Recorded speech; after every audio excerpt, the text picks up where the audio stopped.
Welcome, everybody. This is Lay of the Land Weekly Impact. I'm Jim Haviland. And I'm Kris Snyder. Hey, Kris, how you doing this week? I'm well, Jim. I know it's a little early for you. You're out It in is. California this week. I'm on my quarterly trip to California for a bunch of clients out here, but I've had some great experiences, lots to talk about. But today, first of all, we're talking about number 178, Jared Anderson, Sandor Geierman, Andor Creative. Kris, these guys are really charming as all get out, aren't they?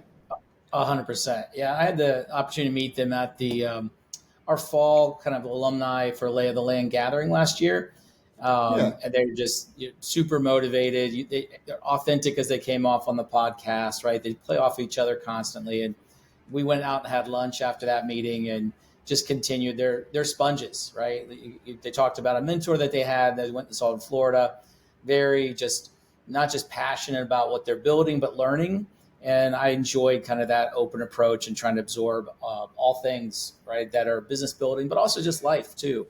They chatted about being grateful for the lives they live. To be a theme today, because as leaders, the level, the degree to which they're just in the wonder of building their business, and they're curious more than they have to get it right more than they want to be right. That's the Brene Brown quote on that. I think makes them, puts them in a great place to build a great business.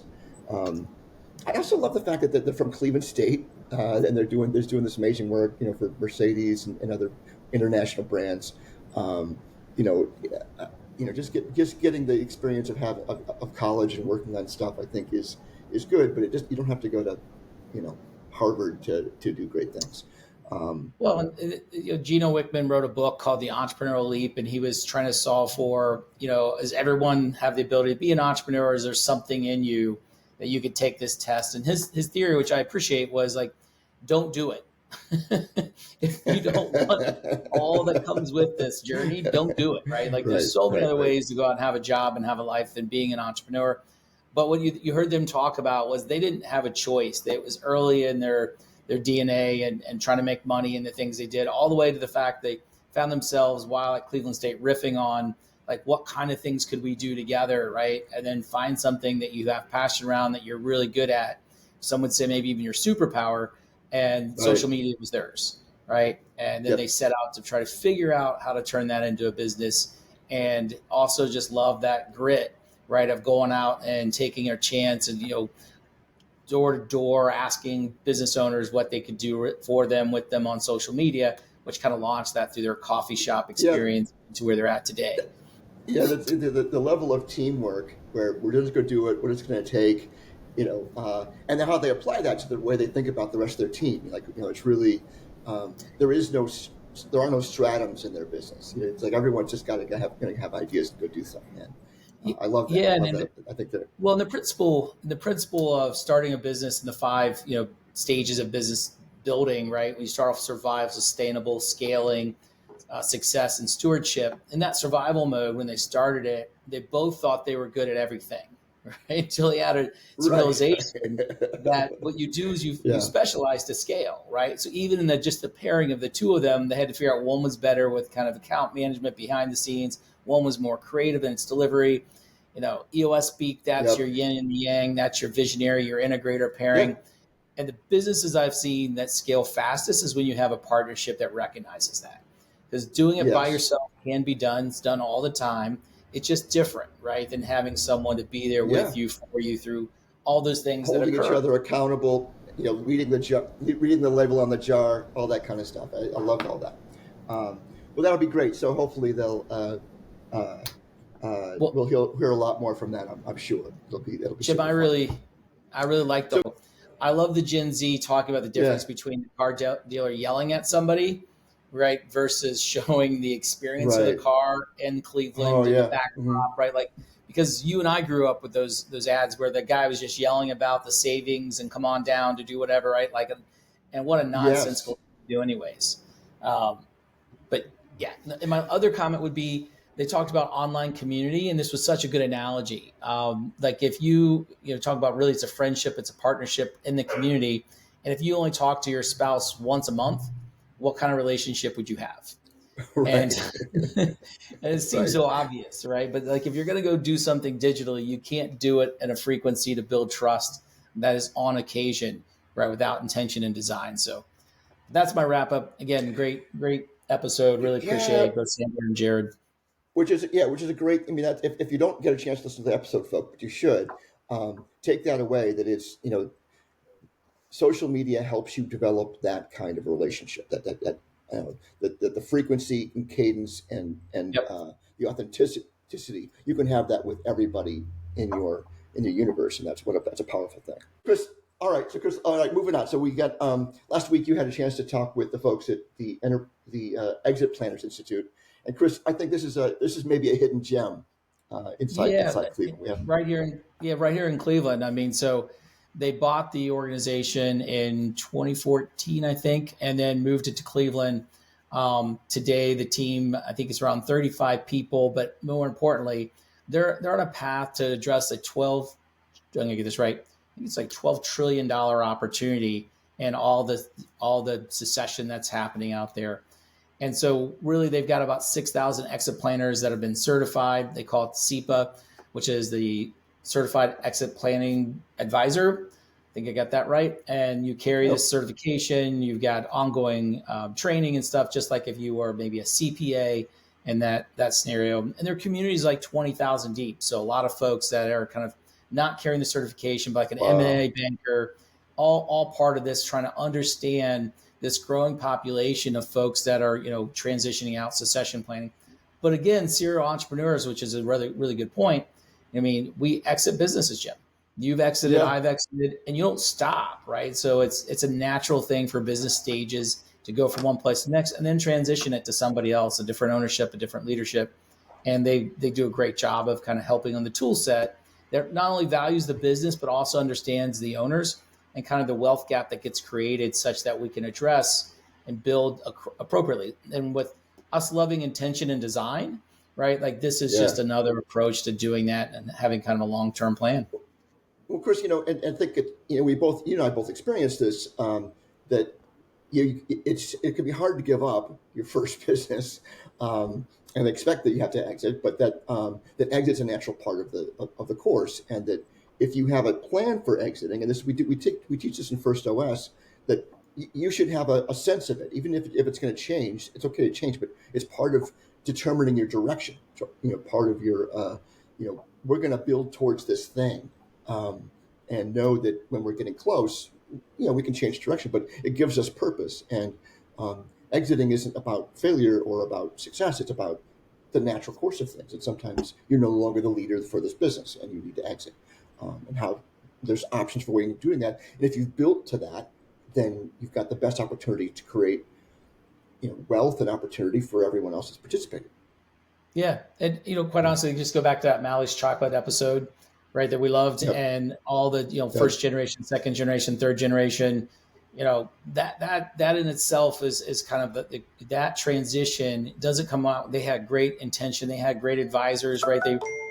We appreciated that were happening there. So I think that one of the things that we love too is that they've got their own business operating system, a BOS. They don't call it Yep. that. They call it the value acceleration methodology or framework, but it is that, right? They run Right. workshops, not sessions. They have big rocks, not rocks. I mean, all this kind of standard stuff you see in a business operating system they've built.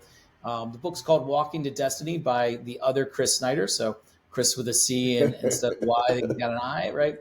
But Right. author of the book, and he's been really kind of the mastermind leader of doing the work at that field level, right? Getting folks to put all these components in, which is cool. That's great. All right, so folks, we got continued advocacy is, do you have to have an operating system? You've got another one to choose from. That's great. Kris, let's go to some impact moments. I've got a couple, on this theme that we've already talked about today with leaders having to develop as their businesses grow. I mean, I've got two instances where leaders that I've been working with, and I won't, for obvious reasons, I'm not going to mention them, but that they're facing a potentially being removed, and one of them actually is being removed tomorrow, because they just didn't develop ahead of the business.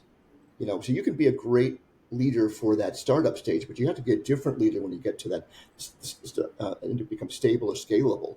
and you have to be developing ahead of time. It's one of the things I do with my leaders is I help them to, think about and prepare for what their leadership has to become as they become other people. When you do less of the doing and more of the coordination overhead, and you have to be willing to become all these other things. And having a clear vision of that is an important part of it, but it's part of this whole development of your business.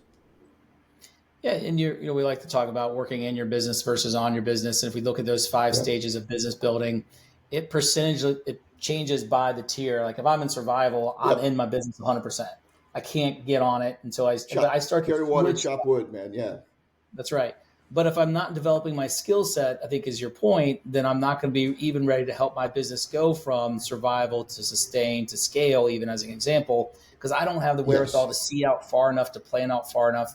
We heard some of that with Sander and Jared today in the podcast when they were talking about going from, hey, we got 12 people today. I can now start to think about having 100. I can start to do Right. 1 year Right. planning, 3 years, right? That's that moment. Now they have to become different leaders, right? Because leaders are going to need different skills. And, Yeah. big fan of Jim Collins and his kind of 5 levels of leadership, kind of going all the way up to that kind of 100%. fifth level.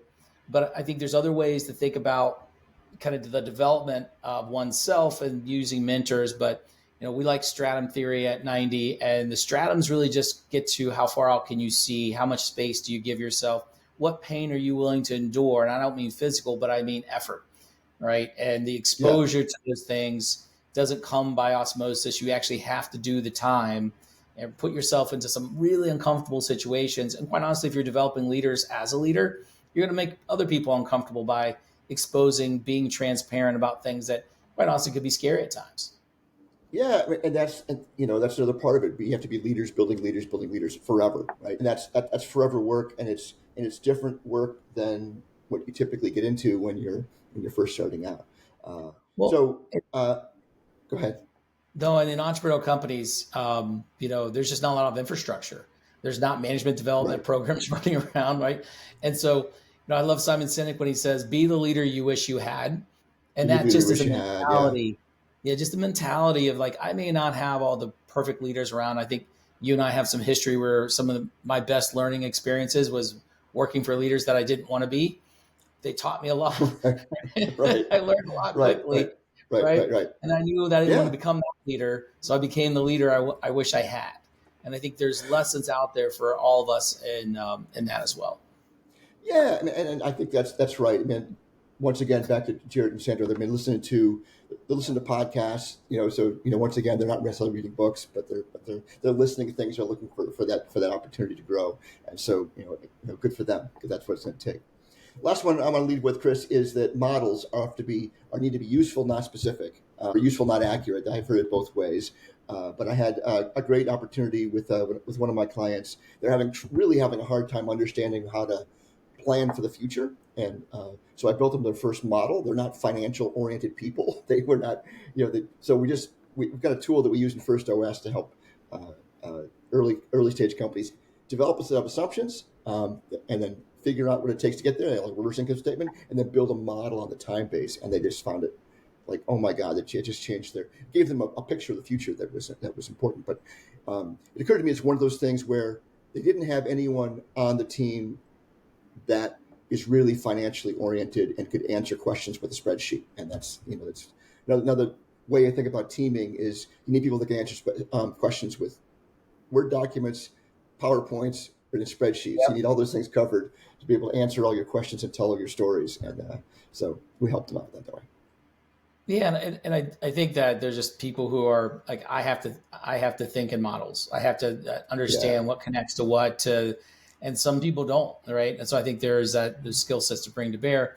Great market for fractional CFOs, right? There's a lot Yep. of good folks out there who can do that work, right? They think that way. I think there's obviously coaches like you and I that also think that way, but I think if there's listeners out there and they're trying to figure out like where do you go to find somebody that can, help you do that work, fractional CFOs are out there.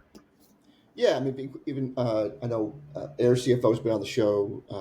Focus CFOs right here in Cleveland. So some great opportunities out there for folks. And it's a great thing. You should level up yourself on your financial acumen as you're growing your business, especially if you plan to be a big business.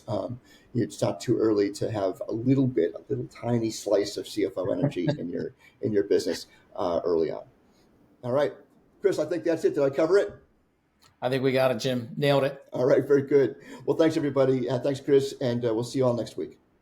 Sounds great.